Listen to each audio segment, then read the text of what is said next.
నేర్పిస్తా అంటే ఈ ముగ్గురు శాఖ మీకే ఇస్తారా ఏంది? ఈ ముగ్గురు పోలీస్ ఆఫీసర్లకు మాత్రం గ్యారెంటీగా నేర్పిస్తా. వాళ్ళకి నేర్పియడానికి హోంశాఖ మీకు ఇస్తానని చెప్పారా కేసీఆర్ గారు? ఈ హోంశాఖ ఈ శాఖ వీళ్ళకి నేర్పియాలంటే ఇవ్వాలి కదా, అవసరం లేదు. మాకు ఏ శాఖ అవసరం లేదు. మా కేసీఆర్ గారు ముఖ్యమంత్రి అయితే ఈ తెలంగాణ రాష్ట్రానికి మేము ముఖ్యమంత్రి అయినట్టే అన్ని శాఖలు మాకున్నట్టే. కేసీఆర్ గారు ముఖ్యమంత్రి అయితే మేము ముఖ్యమంత్రి అయినట్టే. ఇలా కేసీఆర్ గారు ముఖ్యమంత్రి అయిన తర్వాత వీళ్ళ డ్యూటీస్ ఏంది, వీళ్ళు ఎట్లా పనిచేయాలి, ఇలా అన్ని కూడా నేర్పిస్తారు. రెండోది నేను అడుగుతున్నా, ఈ police officers IPS officers association వాళ్ళని కూడా నేను అడుగుతా. ఇలా కౌశిక్ రెడ్డి మాట్లాడిన దానికో రచ్చ రచ్చ చేసిర్రు. మరి ఇలా కాంగ్రెస్ పార్టీలో ఉన్న జగ్గారెడ్డి గారు ఇలా పోలీసు వాళ్ళని ఏమని తిట్టిండండి? నేను మీ లైవ్ లో కూడా చెప్పరాని మాట తిట్టిండు, లా అని తిట్టిండు. ఏంటి ఏమని తిట్టిండు? మరి ఇలా ఒక్క పోలీస్ ఆఫీసర్ కూడా కాదు ఇట్లాంటి ఎందుకు చేయలేదు? రేపు సిఐడి ట్రాన్స్ఫర్ చేస్తారట, అది కూడా చేయని మంచిదే, చూస్తా దాని సంగతి కూడా.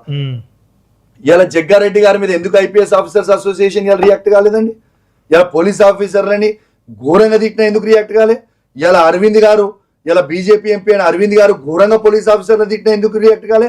ఎందుకంటే కాంగ్రెస్ పార్టీ ఇక్కడ రాష్ట్రంలో అధికారం ఉంది అని, కేంద్రంలో బీజేపీ పార్టీ అధికారంలో ఉందని వాళ్ళిద్దరిని అనే ధైర్యం దమ్ము వీళ్ళకి లేదు. ఎందుకంటే వాళ్ళ అధికారంలో ఉన్నారు కాబట్టి. ఇలా కౌశిక్ రెడ్డి గారు అధికారంలో లేడు, అధికార పార్టీలో లేడు, ఇలా ఇబ్బంది పెట్టొచ్చు.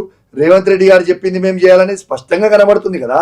ఇదే డీజీపీ గారు, ఇదే ఐపీఎస్ ఆఫీసర్ అసోసియేషన్ ఇలా పోలీస్ వాళ్ళని బూతులు గలీజ్ మాటలు తిట్టలేదు. నేను ఎక్కడ ఇంకా వాళ్ళు గలీజ్ మాటలు తిట్టినా వాళ్ళ మీద ఎందుకు ఖండించలేదు? వాళ్ళ మీద ఐపీఎస్ ఆఫీసర్ అసోసియేషన్ ఎందుకు లెటర్ రాయలేదు అంటే, ఎందుకంటే రేవంత్ రెడ్డి గారు స్క్రిప్ట్ పంపలే కదా అప్పుడు, కాబట్టి ఆ స్క్రిప్ట్ వాళ్ళకి లేదు. ఇప్పుడు వాళ్ళకి నా ఇష్యూలేమో ఆయన స్క్రిప్ట్ పంపితే లెటర్ ప్రింట్ తీసి సంతకం తీసి పెట్టి పంపించారు.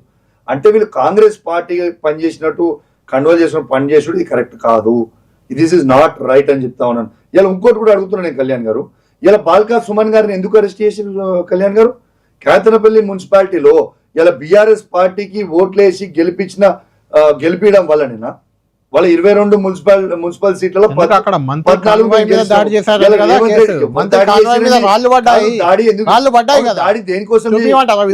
దాడి దేనికోసం చేసిర్రు? సుమన్ చేసిండా?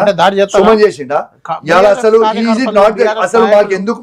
మా కేతన్పల్లి మున్సిపాలిటీలో మేము మెజారిటీ గెలిచినప్పుడు, మేము 14 సీట్లు గెలిచినప్పుడు, ఇలా is it not the duty of the election officers to conduct the election there? వాళ్ళు ఎందుకు ఇంత రక్కస్ క్రియేట్ చేస్తారు? ఈ రక్కస్ క్రియేట్ చేసే వాళ్ళు ఎవరు? రేవంత్ రెడ్డి గారు చెప్తారు, పోలీసు వాళ్ళు క్రియేట్ చేస్తారు. ఆడ కూడా మా కార్యకర్తలు రెచ్చగొట్టింది ఇదే పోలీసు వాళ్ళు, ఇదే పోలీసు వాళ్ళు రెచ్చగొట్టి ఆడ గొడవ క్రియేటెడ్ చేసింది.